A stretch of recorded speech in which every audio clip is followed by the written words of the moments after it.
Guys, for today's video, i-open lang natin ang ating TikTok account or yung ating TikTok app. And then, after nyan guys, pumunta tayo sa pinakang profile or timeline ng ating TikTok.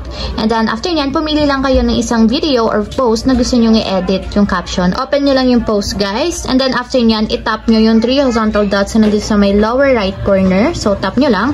And then, may lalabas dyan ng mga options. I-scroll nyo lang siya papunta sa right. And then, hanapin nyo dito yung edit post. So, tap nyo yung edit post. And dito guys, pwede nyo nang baguhin yung caption or post ng inyong TikTok video. So, for example is random. So, ito yung ilalagay kong caption. So, pagka okay na guys, ang nalagay nyo na yung gusto nyo ilagay, tap nyo na yung done. And then, tap nyo yung save dito sa lower part.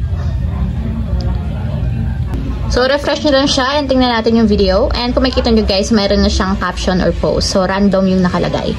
So, ayun lang guys. Ganun lang kasimple kung paano nga ba mag-edit post sa ating TikTok video.